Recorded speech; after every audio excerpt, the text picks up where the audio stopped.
One is agriculture, the price of food for the people that is causing hunger in the land.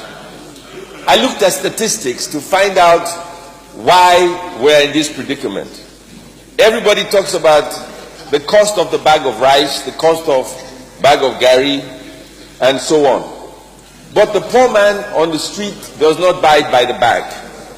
They buy it by what you call mudu, right? It's a little cup. Let's take beans for instance. In 2012, a price for a cup of beans was 80 naira. In 2013, it was 80 naira. In 2014, it was 100 naira. In 2015, 200 naira. In 2016, 500 naira. Now let's take another item, gari for instance. In 2012, it was 80 naira. 2013, it jumped to 100 naira. In 2014, 150 naira. In 2015, 200. In 2016, 350 naira. Now remember, minimum wage has stayed static while the price of the food items has gone up astronomically. It was pretty okay for 2012, 2013. It started rising in 2014 and went up astronomically between 2015 and 2016. And always remember, minimum wage has not risen during this period. For those who have minimum wage, a lot of people in the villages earn less than minimum wage. Then I started checking for the price of, I give two examples, beans and gari. Beans and gari went up by 50% between 2015 and 2016. But the price of this cup by the consumer went up by 150%. 150%. The price of gari went up by 50%, but the cup in which it is being sold went up by 70%. So I said, what is, for the farmers here, what is responsible for this increase? Cost of transportation from Oyo State to Lagos or to Abuja is by truck, and they use diesel. For this period, diesel has already been deregulated. There was a steady price in diesel cost, and yet the difference is usually the cost of transportation. The farmers did not make the money. So I started asking, do we have a transport policy in Nigeria? Do we have one? Do we regulate how much a transporter charges from Oyo State to Abuja, from Kano to Lagos? If we don't, then practically the problem we have is not that the farmers are making more money, because for a poor man, the exchange rate has nothing to do with what he eats. He eats local food produced locally in Nigeria. So the dollar rate is irrelevant for a local farmer. Yet a consumer who earns 18,000 naira is suffering because of the astronomical cost of farm products which he can no longer afford. The local farmer, the local consumer, apart from fertilizer, consumes everything grown in Nigeria. What is the problem? We're talking about solutions. First of all, the Ministry of Transport should engage transporters and find out what is the fair rate to charge for goods and services being transported within Nigeria. This is very, very important, because the increase in price of these products is attributed to the transporters, not the farmers, paid for by the consumers. Secondly, if you look at transport interstate across Nigeria, it has gone up between 50 and 100%. Price of diesel has gone up 40%. Price of PMS petrol gone up 50%. In the cities, prices of domestic transportation has gone up almost 100%. Please understand, we're talking about solutions to problem. A man who has a job in the central area, because he's poor, lives further away. he has further to get to the city. Whether you are in Lagos, you are in Kano, you are in Kaduna, you are in Yenegua, it doesn't matter where you are. If you're poor, you live further away. So you and your transport cost is the first line charge. You pay for your transport cost before you get to work. If you cannot pay for the transport cost and your income is 18 or 20,000 naira a month, you cannot get to work. Remember, we are here to deal with solutions to problems. Solution number one, the Minister of Agriculture should deal with the transport cost for farm products. Either we go by train and it's subsidized, or we go by trucks with diesel, but we agree on a price so they do not gouge the farmers. 2, transport in the city. We need an urban mass transit policy. Across the world, transport in the city is subsidized by government. Transport in the city is not a profitable business. No transporter in Lagos, Abuja, Kano, Yenegua, anywhere in the country is making money. That is why you have rickety old buses, unsafe for consumers. So we need a mass transit policy.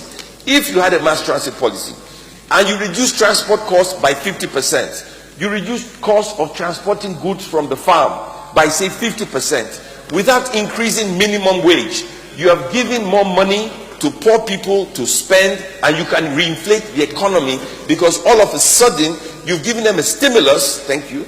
You've given them a stimulus without increasing revenue and not at a great cost to the government. These are practical approaches we can take to solve the problem economically. Traveling across the country, price has to come down. Traveling within the city, price has to come down. Goods and services from the farm to the city, price has to come down. So the Minister of Agriculture and the Minister of Transport should participate in this process, and this can be done immediately without a great cost to the country. All the issues have been raised. One issue that is very important that nobody talks about, and I support President Buhari in his quest to catch the bad guys and to stop crime and corruption in Nigeria. I agree wholeheartedly with what he's doing, but I disagree with the approach. People talk about foreign investors, but the problem is not even foreign investors. Let's look at domestic investors. If you look at Nigeria today, nobody's buying land, nobody's buying houses. Rent actually is coming down because nobody can pay for rent anymore. The economy has shut down. Now, what is the reason? The reason this is happening is, for one word, fear. Everybody is afraid. You cannot run a 21st century economy where everybody is terrified. Everybody is afraid of being arrested. Everybody is afraid of being investigated. Everybody is afraid that something terrible will happen to them. And as long as you have fear in the system, you will not invest your money in that economy. And this is a very serious issue. I bet you 70% of our problems, because you have the upper class, less than 1% of Nigeria controls over 90% of the economy. And that is a fact of life. Then you have the masses who are hungry. I've dealt with the issue of the masses. Then let us deal with the upper class. In these chambers here today, a lot of people here are being investigated. A lot of people here are being arrested. A lot of people here are being docked. So across the country, if you are afraid and you are rich, the chances are you will not spend your money. You'll be terrified to spend your money. Now, this is not a problem the Minister of Finance can solve. This is not a problem the CBN governor can solve. This is not a problem any minister can solve. This is a problem only President Buhari can solve. If people are afraid, they will not invest. Fear cannot be a policy to grow an economy. He means well, we like him, but the policy must change. And let me tell you something. You see, it's the 500 naira note. Money, in layman terms, is a coward. You see, this currency is a coward. This currency only goes to places where there is peace and tranquility. This money will go to Geneva, it will go to Johannesburg, it will go to Accra, it will go to London, it will go to Paris. But this currency is running away from Nigeria. This currency is running away because everybody is being frightened. I have a friend with the largest development in Nigeria. He has not sold one piece of land in 1 year and 3 months. Think about what I just said. He has not sold one piece of land in 1 year and 3 months. The largest real estate development in all of Africa. Because people are afraid. Somebody told me a story the other day. They put 50 million in his account. 50 million. After they put 50 million in his account, EFCC came and picked him up. Where did he get the 50 million from? A legitimate transaction. Now the problem is, if people have been so terrified that nobody wants to buy a house, nobody wants to rent a house, nobody wants to buy a piece of land, people in these chambers are being arrested, people in the other chambers are being arrested, governors are being arrested, politicians are being arrested, businessmen are being arrested, everybody's being investigated. What is happening is the fear factor is scaring our currency out of the country. So my solution is simple. We cannot be afraid to be Nigerians. We cannot be afraid to live in our country. We support. I worked with President Obasanjo in 1999. And trust me, as soon as President Obasanjo took power, he went after the bad guys and he got the money back.